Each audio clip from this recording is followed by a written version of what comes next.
quit rely on my ears. Okay, we resume our meeting, and now we go to new business, and we're going to be talking about our annual report on the housing element. And Mr. City Manager, we go right to the Community Development Director. Okay. Vicky, you're on. Great. Thank you, Mr. Mayor. Pursuant to state law, the city is required to prepare an annual report, file it with the state on the city's progress in implementing the housing element. The format and the information that's contained in your staff report is the format that is required by the state HCD, Housing and Community Development Department. So that's why you see it in the form you do. Just to summarize, what it shows is the number of units, building permits that were issued last year for residential units, which was 3. And then it also has a table, which is attachment 1, which indicates the housing element programs the city's adopted and where we are in terms of implementation, whether it be on an ongoing basis or things have changed. So it's just an annual report. Recommendation is that you authorize staff to submit it to the State of California HCD and Office of Planning and Research. I'm glad to take any questions, but that would conclude my comments. Colleagues, questions? Our arena number is going to be much lower this cycle than the 401 that we had in the last cycle, huh? That's correct. This is all reporting out of the 2007 to 2014 element, yes. Okay. No, I had just said it, correct? Yeah. I just had one, I was looking at the objectives in this whole addendum. So where do those objectives originally come from? Are they all in the general plan?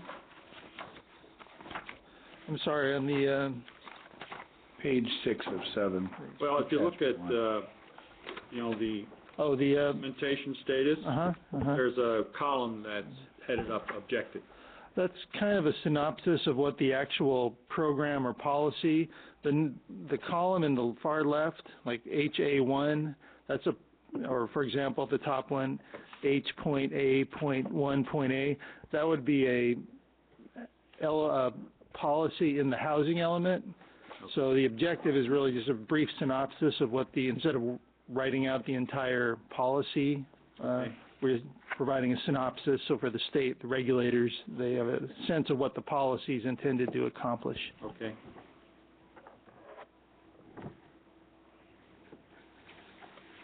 And okay, I understand that. Then I have on, let's see, what page, 6 of 7.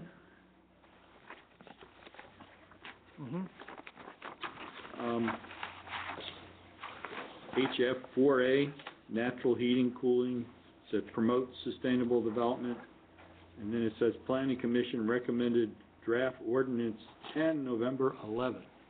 What's that all about? That seems like a long time ago.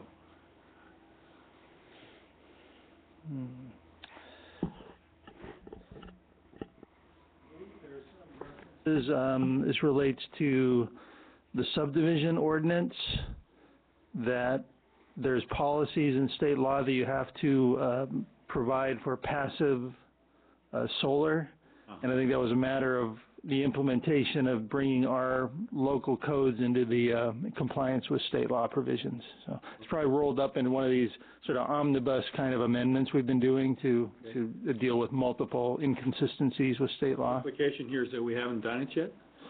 That would be the one that I believe we just went with to the planning subcommittee, and we'll be back with related to the condominiums. I'll double check that. I'm pretty sure that's the one, but if not, I'll come back and report back where that one is. Okay. Ray, is it that Seppi and someone else was on? There was like it's Terry and I know. Okay, so we just met last week? Yeah, last week. Yes, last week. All right. Yeah, so I'm sure then you guys will bring that to us, and it'll say council approved.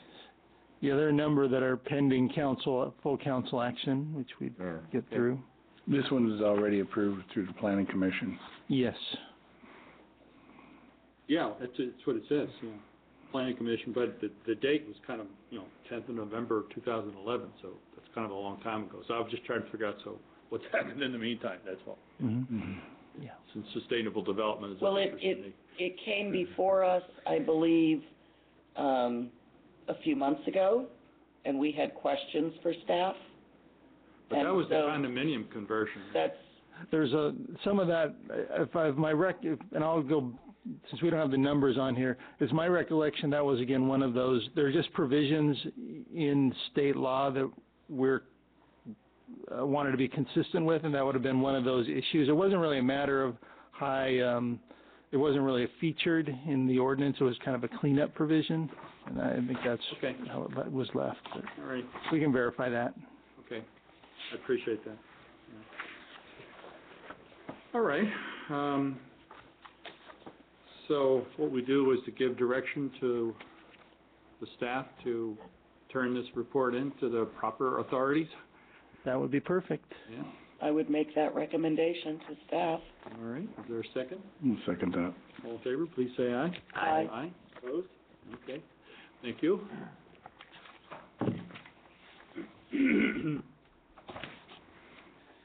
Okay, so the next item under new business is something we talked about earlier in the evening, and that's a recommendation for setting up something called the Complete Street Safety Committee.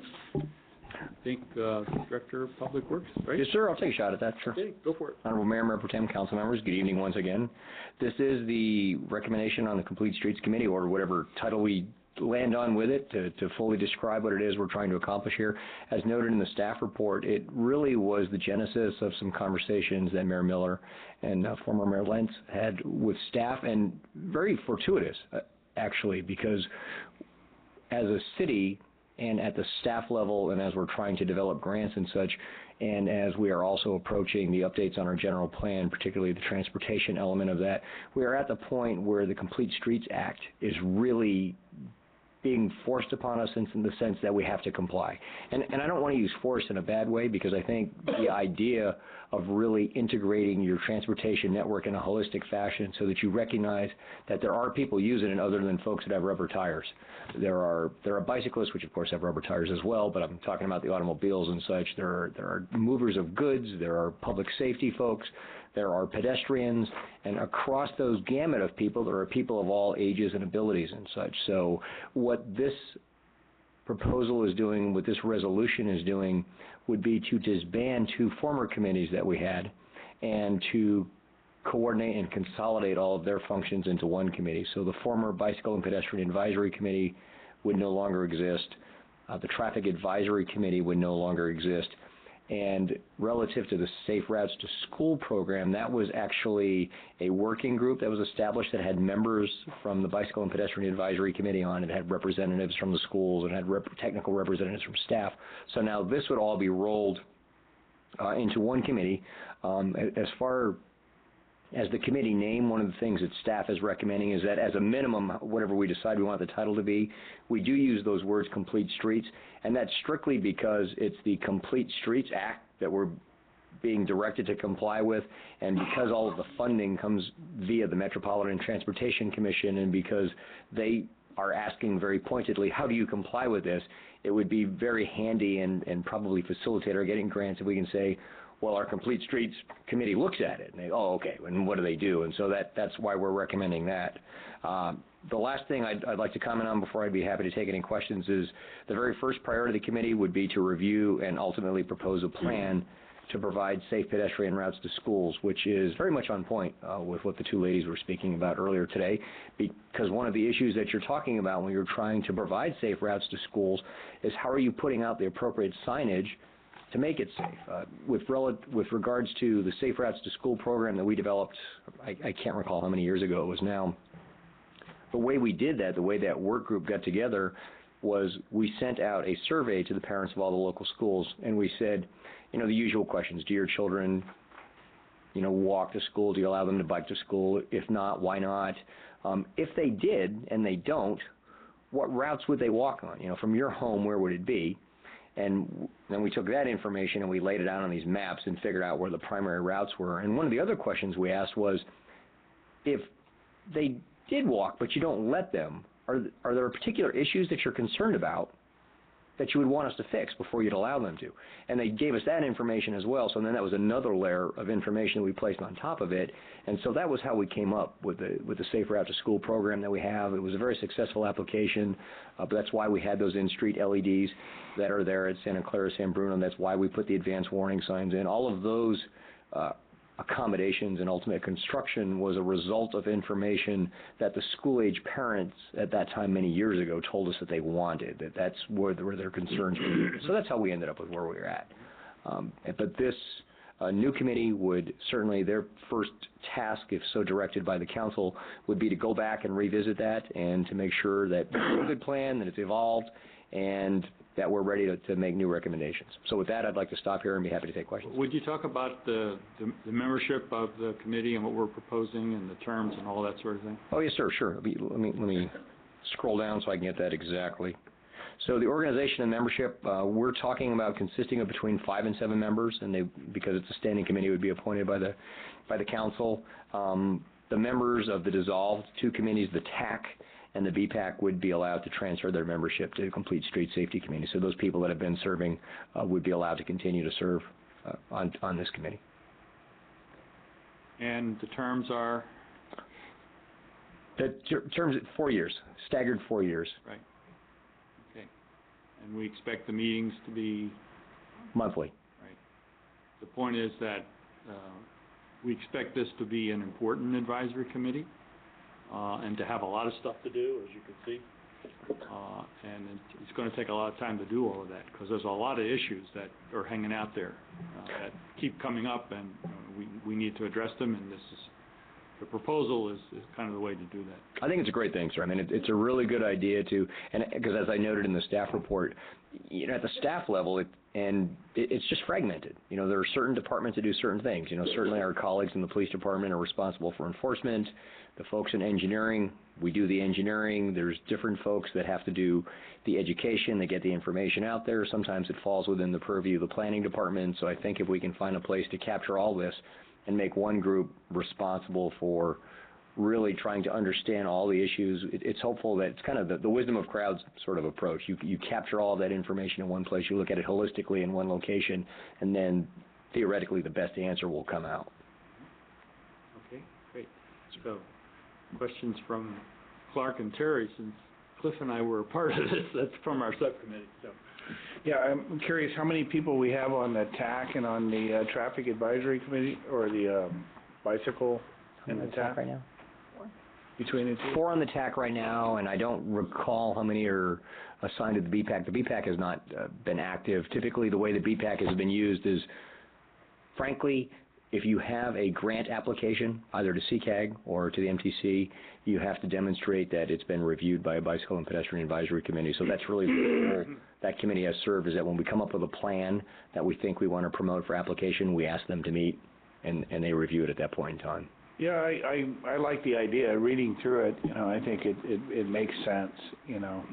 I look at it as what would you term as surface infrastructure. It's really kind of what it is, dealing with surface infrastructure and how it works. I'm talking your streets, sidewalks, stuff like that, not the stuff underground. But right. And that's really kind of what it is. But and I agree that you kind of want to put a name that triggers with what the act is, and this is the state of California, right? If the Leno. Yes, sir. Yeah. Mr. Leno's bill from the legislature, correct? It's not Jay, right? That's no, there wasn't really anything even that funny about it, sir. No. Mark Leno.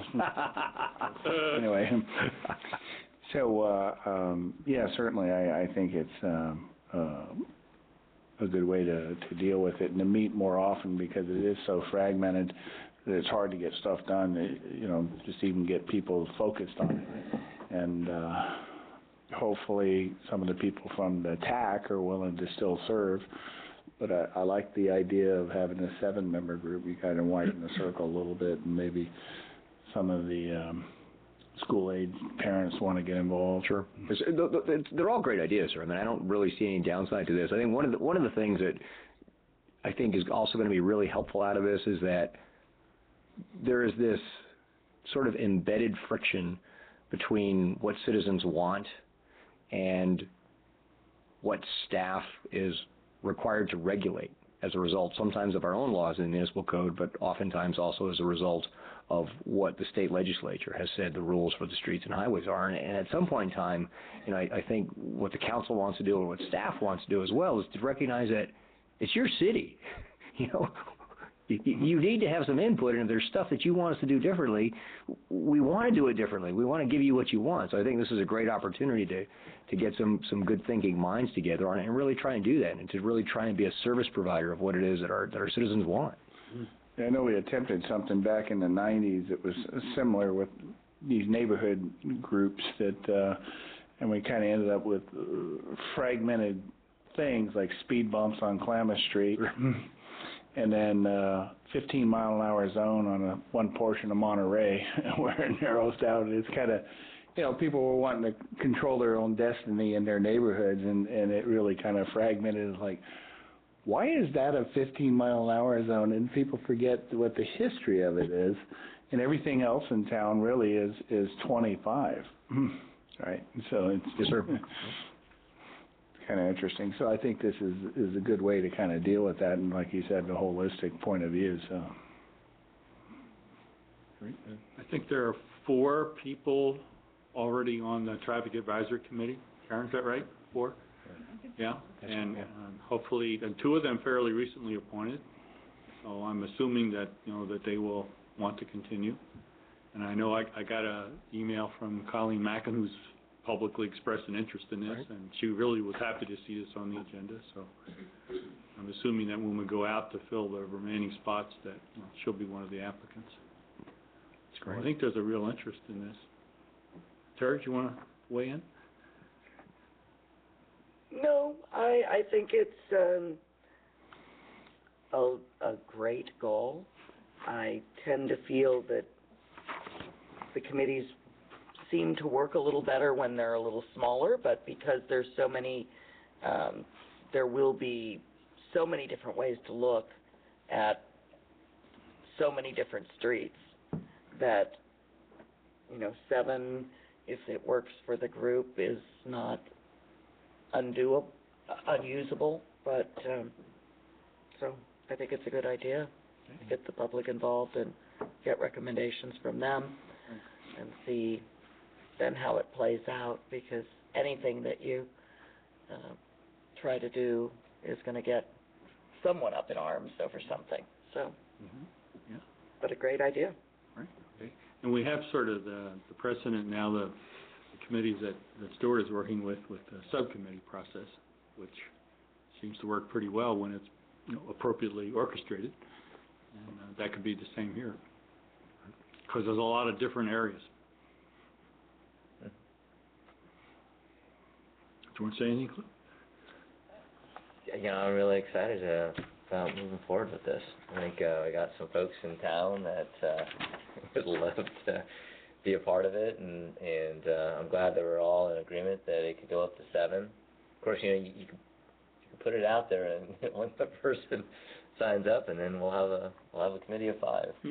But we know how that works. I think We'll see. I think we'll get more folks. Yeah. So yeah. So we don't really need to, I guess this is a resolution, Pass a so. resolution. Excuse me, if I may, before you vote, I'd like to make a suggested edit to the resolution. Oh, please. On the bottom of page 2, with regard to where it says now therefore, currently it says the Complete Street Safety Committee shall be governed by the following policies, and I believe it would be helpful if you said the Complete Street Safety Committee is hereby created, and it shall be governed by the following policies. Okay. Thank you for that, Mallory. That makes a lot of sense. Okay, with that change, I would certainly like to introduce a motion to adopt resolution number 2013-05. Is there a second? I'll second. Okay, any further discussion? All in favor, please say aye. Aye. Aye. Aye. Opposed? We've done it. I want to thank Karen Kinzer, because she put all this together, so we had this Yes, thank you. big committee, and a lot of different comments, and, she was the one, like Stuart, puts things together. She's good at that, too. So, Good thank you. job, Karen. Yeah. Okay. Now we move on to the pension obligation bonds. I guess that's Stuart, right? Yes. Currently, the city has an outstanding liability with our pension PERS, which is the Public Employee Retirement System, of $1,533,433. This was created at the time of our 2006 contract, where we went to our 2.7 at 55 retirement system for our current employees. The way that worked was we created a liability for all the past service that we had not been saving money for. During that same negotiation, the employees went from a defined benefit to a defined contribution plan, which will save us money going forward. The employees also voted to, or agreed to going to a 2% at 60 for employees hired after July 1st of 2008. And they also gave up 1% of the pay increase for each of 2 years to assist the city in paying for this new retirement plan. Just to give you an idea of one aspect of that negotiation, currently the 2% at 60 retirement plan saves us, for every employee who's on it, 7.199% of payroll. So at the point in time when all of our employees have rolled off the 2.7 at 55 plan, we would save $323,000 a year from that change. However, we still have that $1,533,433 liability to us. We have the potential of selling a bond to make a lump sum payment to PERS. Currently, PERS charges us a rate of 7.5% on that loan they are making to us. They anticipate our loan will be paid off in the year 2028. We could save the city money if we were to go out and bond for it ourselves. The current rate for bonding is right around 4% a year, and we would save about $450,000 to $500,000 over the life of that loan. There are a number of ways that we could bond for it. Currently, due to some of the issues going on in San Bernardino, doing a straight pension obligation bond has become more difficult. San Bernardino is threatening not to make their pension obligation payments, so therefore we're trying to get somebody to buy paper that is backed strictly by a pension obligation. It has become more difficult, so our financial advisor... They're trying to get out of it by the bankruptcy process? Yes. Okay. That is their attempt. PERS is very unhappy with that attempt, but it has made other people wary of purchasing paper that's called a pension obligation bond. So in order to sell paper, we would need to do a lease revenue bond. We have water tanks that are not collateralized yet, that are worth more than $1.5 million, so we could sell lease revenue bonds. I have attached a couple of different methods on how this bond could be sold as the attachment. One method has it paid off in 13 years, and I know 13 is a strange number, so let me just tell you how I came up with a 13-year amortization schedule. So when PERS sent me the information on the payoff, they told me that it was a 15-year payoff from 2011, so I assume that meant 2026. However, when PERS says it's a 15-year payoff from 2011, they actually mean it's 2013. So they actually meant 2028. But I told our financial advisor to make it end at the same time PERS would, which would have been 2000, in my mind, 26. So that's how come we have that payoff schedule. That payoff schedule is based on finding somebody who would structure the deal where you pay off a little bit every year, as you normally do. So the first year, the interest rate for that first payment would be 1.67 because it's a 1-year loan payment.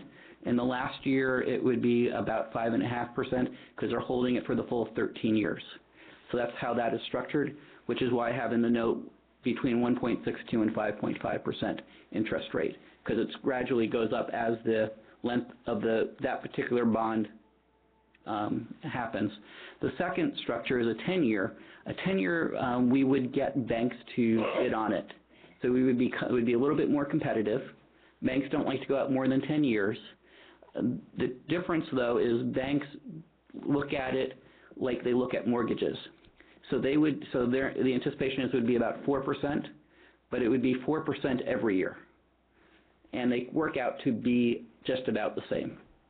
As a matter of fact, going to the 10-year, we would, as you can see, save just a little bit more money over the life of between now and 27, 28. And using a 13-year schedule, we'd be right around $490,000 in savings. Using the 10-year schedule, would be right around $517,000 in savings. The other issue that we were trying to deal with is when we became a pool, we had another unfunded liability due to the downturn in the market of 2001. We sold a pension obligation bond back in 2005, 2006. Betsy whispers in my ear. A portion of that gets paid off in 2017, 2018, which is a payment of about $500,000 in that year. So in 2017, 2018, we will have a savings in the general fund about $500,000. So part of it is also trying to structure the bigger payments as that payment goes away, as opposed to having the same payment every year. So those were the parameters we were working with. The bottom line is this is an ability for us to save money by doing this. The process from here on out, if the City Council gives us permission to continue the process, is to work with our financial advisor to structure a deal, to put that deal out for a competitive process, and then to find who would be the best financial institution to purchase that from us, and then bring back all of that paperwork and the approval to the City Council at a future council meeting. So all you're doing right now is authorizing us to look for the best possible deal we can get. You're not authorizing the final sale of a bond, and we would do that at a later date. Okay. There was one more interesting piece of information, and I just have to get it out of my head because I just thought it was interesting. Sorry. This is one of those areas where the City of Stockton has been negatively talked about in the press about selling pension obligation bonds. The reason for that is those pension obligations bonds sold by Stockton go into the overall Stockton pension system. So if the stock market goes down after they sell the bonds, then Stockton actually loses money. Whereas for us, since we're in a pool, we're not in that same situation. Because we're pooled, we take advantage of the same overall percent that we are of the overall pool. So we are not in the same situation as Stockton. Because I know pension obligation bonds have gotten a negative press, but we are not in that same situation because we're pooling our money. So the quicker we can pay it off, the better off we will be. It's similar to the idea that, the more water you save, the better off you are personally when you're doing your water bill. Even though if everybody saved water, you could potentially actually have a higher rate. But if you save water personally, you save money. And this is a case where if we pay off our bond early, we save money. Okay. Sorry, I just had to get that one out. In case anybody's listening and thinking about Stockton. Yeah, okay. All right, questions, colleagues? I wasn't thinking about Stockton at all, but very rarely think about Stockton. The life of a finance director, I guess. But thanks for that. They are indeed. No, that was good though. I just had a question in regards about bonding against the water tanks and how that functions with the actual enterprise fund, or does it have any bearing whatsoever? It doesn't sound like it does, but I just want to hear that. It doesn't. It's a property that's owned by the city in general, so we're able to leverage that as our collateral. Would that include the GVMID tanks? Yes. No. I'm trying to think. No. So just only the ones up here. Okay. Yes. Okay. That's all the question I have on that. Okay. Yeah, I do. So you, Stuart, you explained the percentage for the 13-year amortization schedule. When I first looked at it, I was wondering if it was like a variable interest rate, and you gave a scale, and so I was wondering, what percentage did you use to come up with your calculation? But you explained that it's smaller in the beginning and more in the end, and kind of washes out to close to 4%. Correct. Okay. In that, in your staff report, you talked about that, having a 10-year loan amount is more attractive out on the market. Correct. Banks are willing to loan money for 10 years. They're not as willing to loan money for 13. So more financial institutions are willing to bid on a 10-year. So, they don't have a 13th floor and... They wouldn't bid on a 14 or a 12 as well. Okay, I just thought I'd throw that out there. No, Okay. So. Might be right. I think there are some laws about banking and how long they can leverage their money. Okay. And, okay. 4%, you don't anticipate it being higher than 4%, probably get something a little bit lower. If we're hoping to go out in the next couple of months, I don't foresee any real large changes in the interest rates in the next couple of months. So I don't think it'll be much high. The 4% had a little bit of a fudge factor. I don't think we're really getting into a financial meltdown. Would be much higher than that if it does. But we would bring that back, and the city council could make a decision at that time whether or not it still made sense. Gotcha. Okay. That's it, Mr. Mayor. Okay. Jerry? Well, I'm very glad that we are thinking about how to reduce outstanding pension debt. I'm very disappointed that we have outstanding pension debt or unfunded pension debt. And I'm wondering, on our investment reports, does this money or lack of money show somewhere on our... Right. Our debt does not show out on our investment report because it's not an investment for us. Mm-hmm. It shows in our consolidated annual financial report as far as what we owe PERS. Okay, so to me, and perhaps I don't look hard enough, and should look more. It's somewhat of a surprise. I did have asked about pension debts, and it affects the solvency of the city and what cash we have, and I think it's something that people should be aware of and that the council should be aware of, and I'm glad that it is being brought to our attention in a meeting. And I think that reducing it to the shortest period as we can is good, and I would want to make sure that we don't continue to underfund our pension, because I think that we shouldn't have salaries and pensions that we can't afford, so that we need to try to work on make sure that we don't get into this situation again where we're paying for something that happened long ago and paying for it into the future.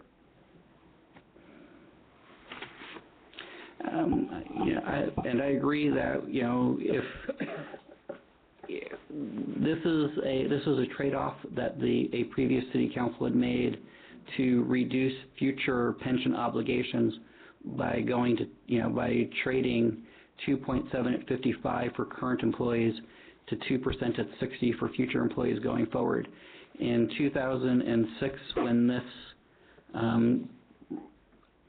negotiation was done, there was no anticipation that the state was going to step in. So this is an area where I think our previous city council was a leader to tiering their retirement system. And I think they had the same thought you do, Terry, that they wanted to make sure that the pension system going forward was going to cost the city as little as possible.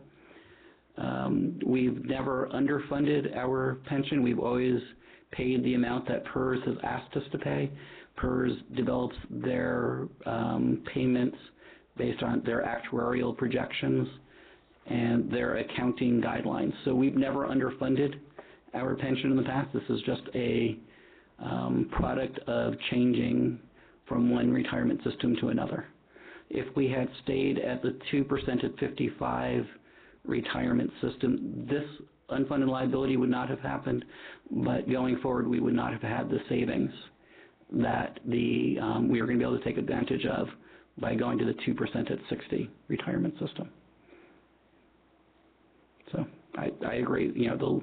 The better we can do this, the better off the city will be in the future. Thank you. Okay, so we need a motion to direct the staff to continue to investigate this pension obligation bond situation and bring it back to us when they have a proposal to make, right? Motion for the best deal. Okay. All right, is there a second? I'll second. Second, all in favor, say aye. Aye. Aye. Opposed? And my understanding of the best deal is to try and do it in the 10-year period. That is my understanding. Looks Okay. that way. Okay. Yeah, we don't want to use Cliff's analogy for the elevator. No. Yeah, we don't want to be caught up in a superstition here. No. Motion to extend the meeting for 20 minutes to Second. 11 p.m. Okay, all in favor, please say aye. That's fine. Okay. All right. Okay, we did it. That gives us to 11. We should make that, right? Now you jinxed it. Okay, so we've now moved on to staff reports. And this has to do with Samtrans. I guess we have several people going to speak on that, right? Okay.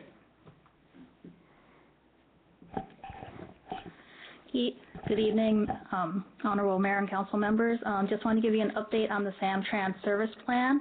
As you know, Samtrans came to present their service plan to us last fall to show us what changes in routes that they were planning system-wide. There were two particular routes in the Brisbane area that many members of the community were concerned about.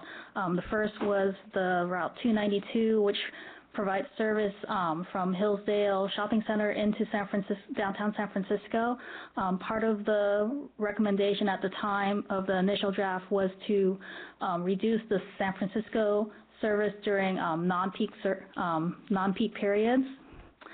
The other route was Route 121, which has special morning and midday service to provide transportation for students that attend Lippman Middle School, and they were looking at discontinuing that service as well.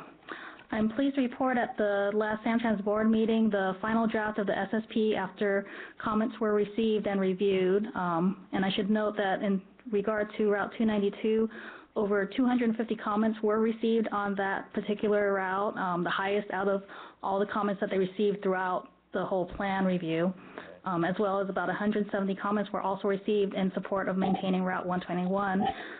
Samtrans has decided to keep those routes intact without making any changes to them. So at this point, the timeline right now is that they have just called for the public hearing of the final draft of the SSP and have released the documents for the SSP along with their CEQA documents.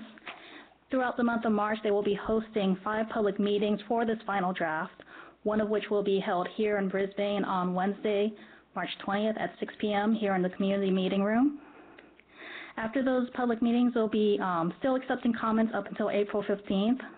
On April 3rd, the Samtrans Board will be hosting their individual public hearing on the final draft.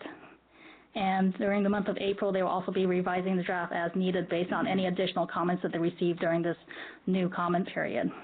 They expect to adopt the plan at their May 1st board meeting. And they're looking at phased implementation probably during the fall of 2013 and spring of 2014 for any adjustments that they do make to the other routes.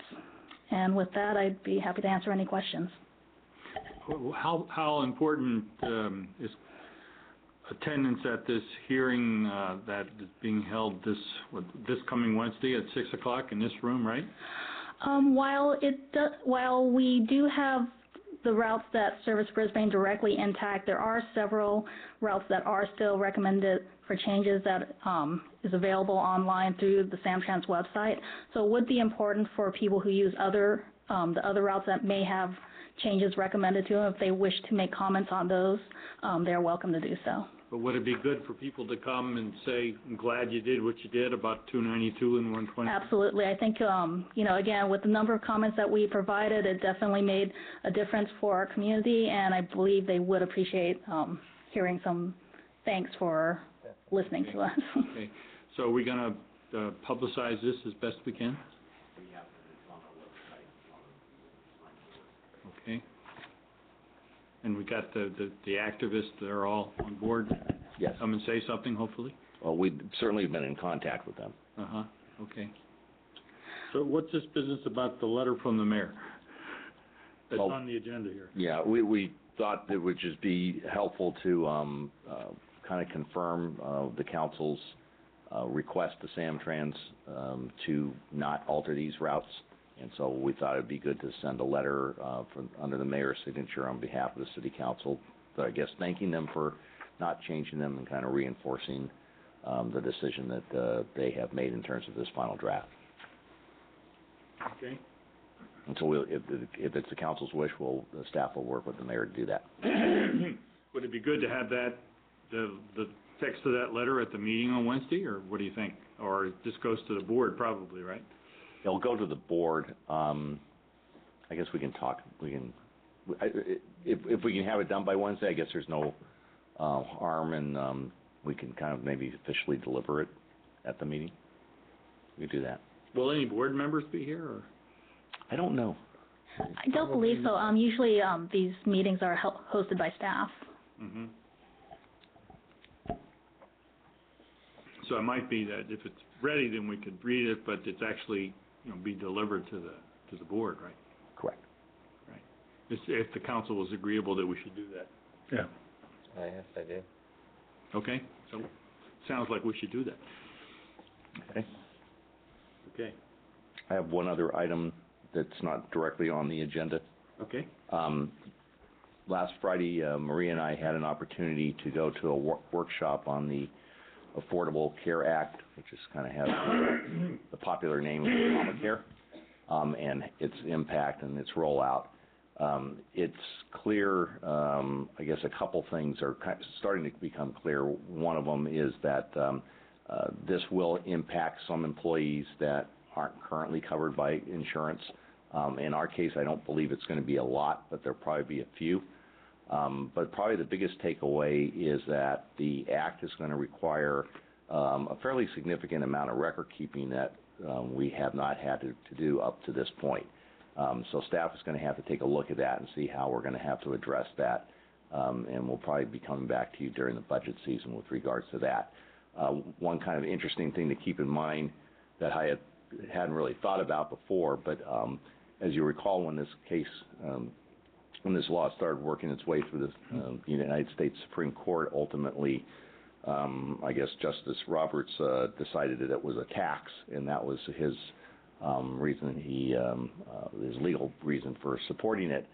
It's interesting to note that the enforcement agency for this law is going to be the Internal Revenue Service. And so one of the things that they told us is that if you're dealing with the IRS, the thing that you need to keep in mind is that you have to have really good records. So I think that's, was kind of my big takeaway from this, is that we... Come the audit, huh? They will come and audit, and there's Yeah. fines that could happen and all sorts of things that could take place. So,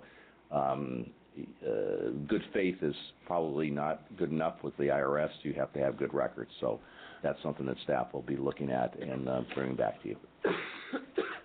I highly doubt that they'll audit cities. I mean, there's no money in it for them. Yeah, I mean, I'm certainly sure there's bigger fish. Yeah. But, you know, that also could be done on a complaint basis. Yeah. So you never know how you could get into an audit. And, you know, the best, I think, practice is to make sure you have a really good records-keeping system in place. That's true, but it sounds like it might be a manpower issue too, so. It's going to be a manpower issue, yeah. Clay, based upon the information that you gathered at the conference, do you foresee a possibility that the Affordable Care Act will benefit the city financially in the amount that it has to pay to provide health care for its employees? Well, they really didn't get into that. You know, I mean, I think that is the hope of the Affordable Care Act, that in the long run, there will be savings in the system that will benefit everybody. But certainly in the initial years, that's not really something that I would anticipate. And it's also, you know, as we've discussed with the council, it's not entirely clear at this point just exactly how PERS is going to deal with some of these issues, and we get our health care through CalPERS. So that's, you know, kind of a work in progress too. So yeah, I mean, hopefully in the long run more people get covered, and there's a greater pool of people paying into the system. Sure. It smooths out the cost for everybody. That's the hope. Okay. All right, thanks. All right, thank you. Subcommittee reports, and we have Mayor Pro Tem Conway is going to tell us about high-speed rail meeting, right?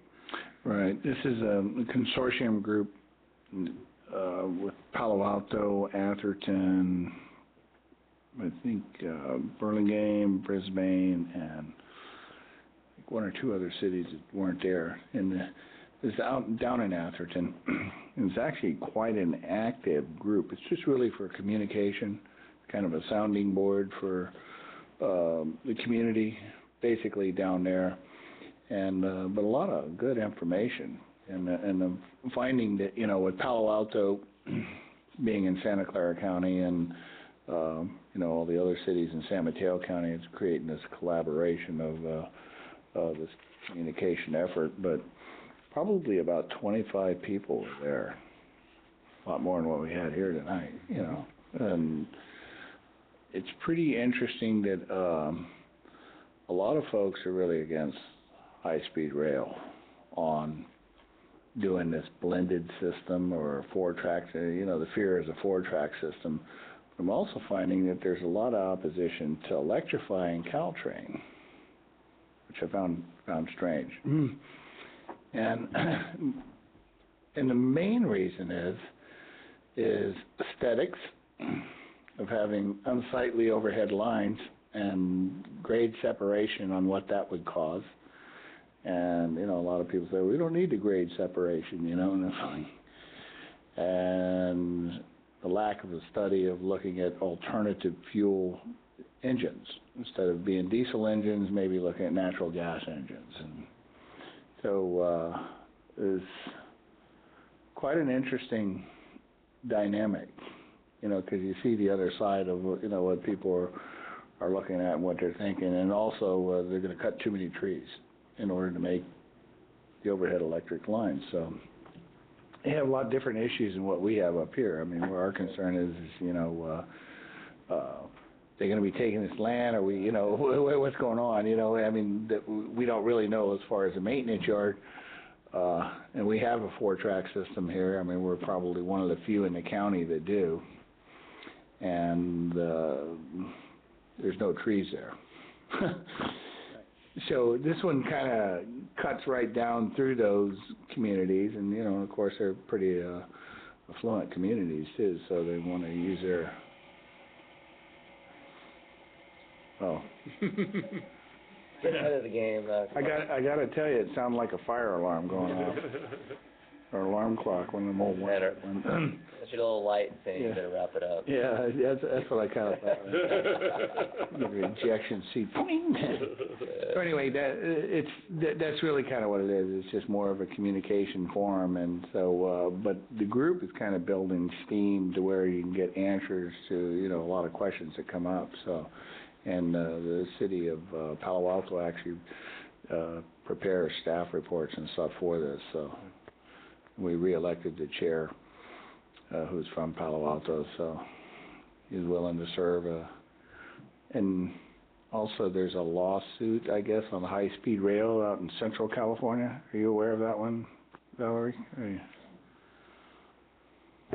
I don't have any specific knowledge, I just heard generally about it. Yeah, and apparently, the city of Burlingame opted to send $5,000 to the lawsuit, and the town of Atherton sent $10,000.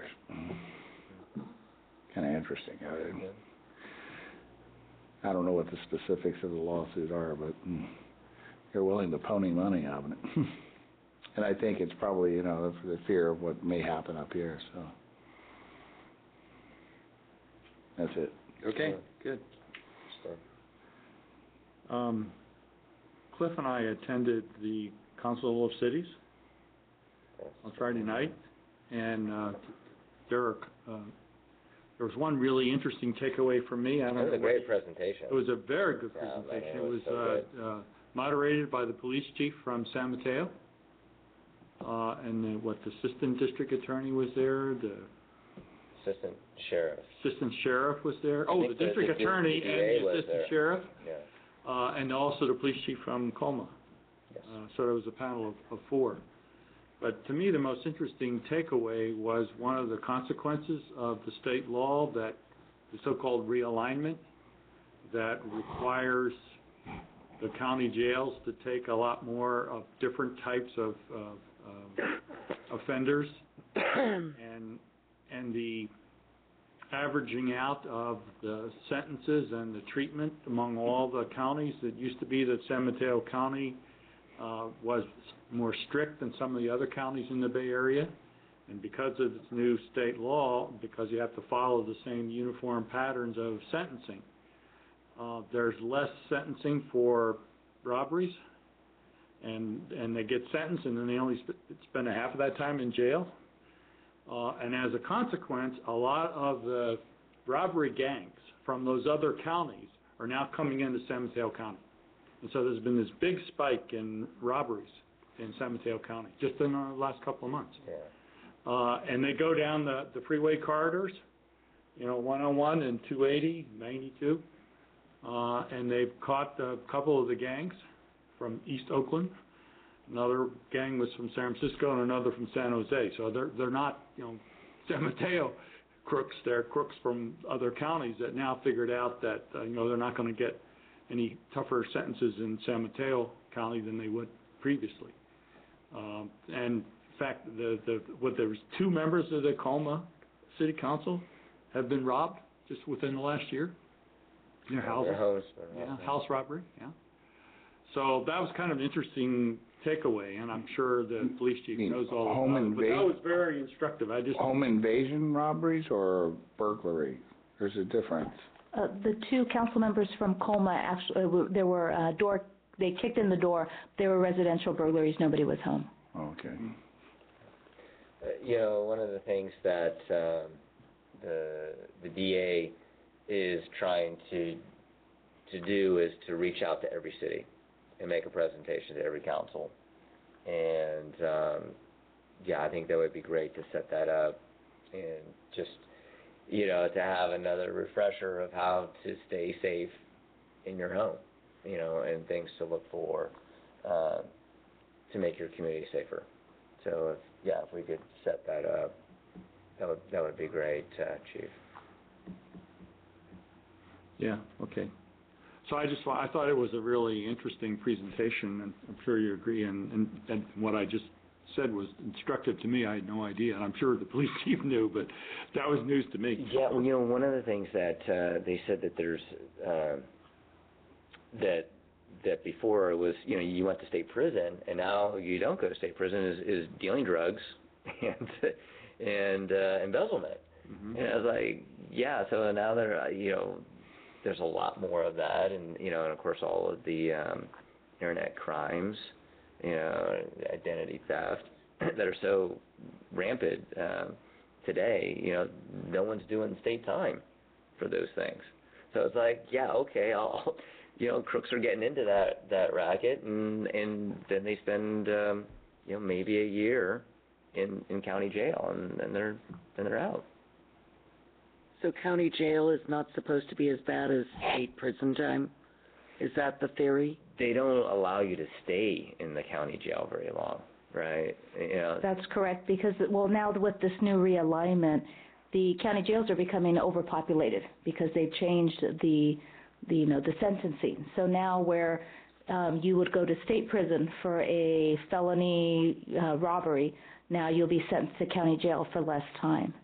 And we just, the space is just not available at our jails. Everything's being overpopulated.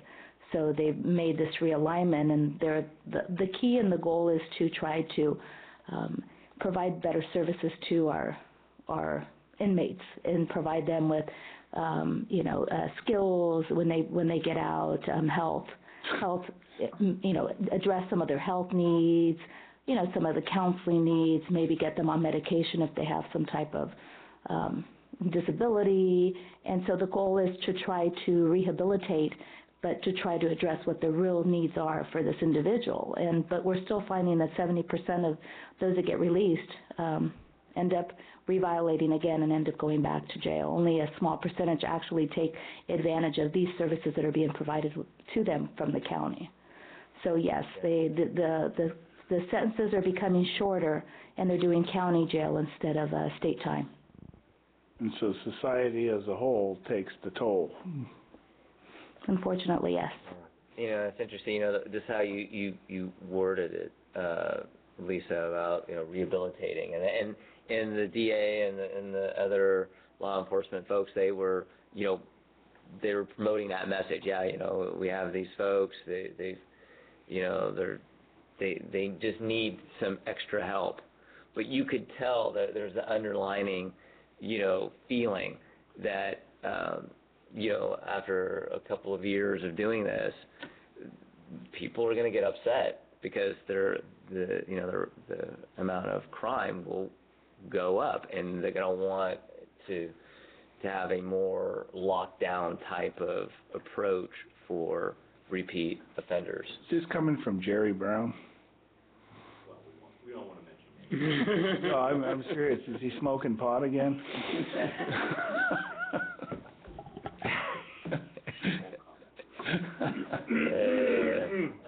Strike that from the record. Yeah.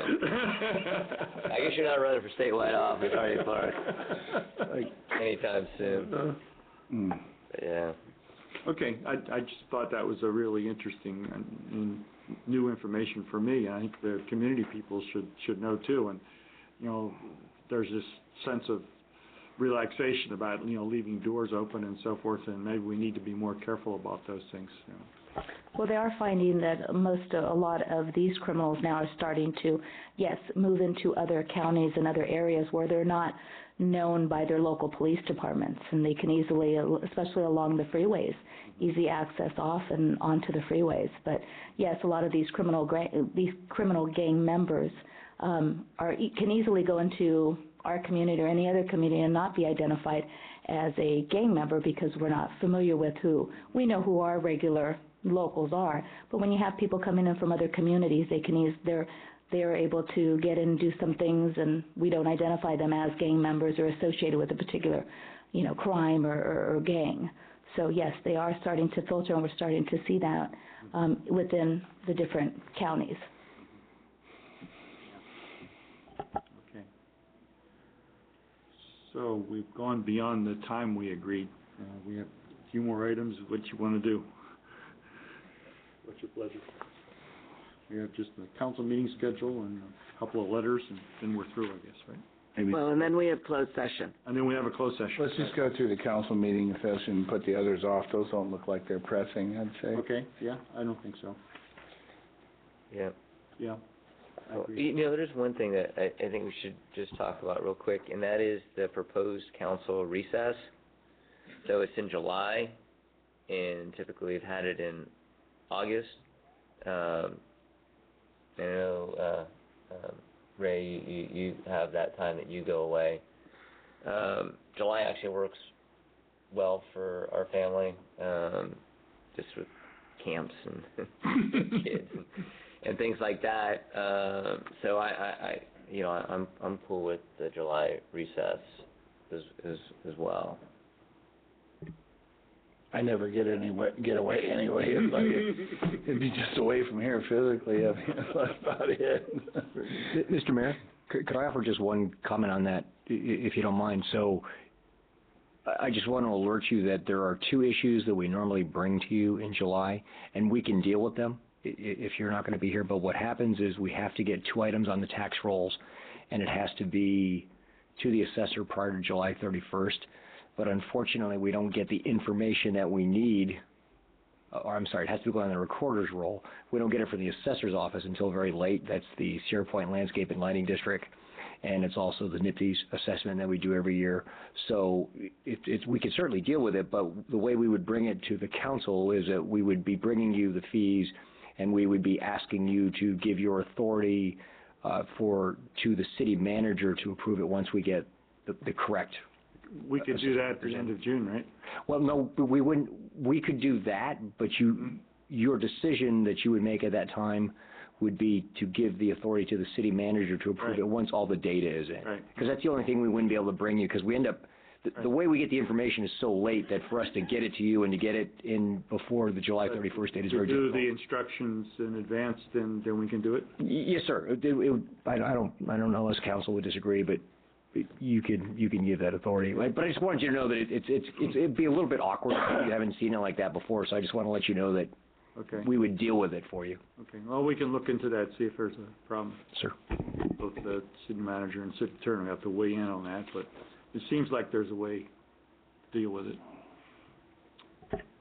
You might also want to keep in mind that since you have an election in November, the timeline typically for getting something on the ballot is like the very beginning of August.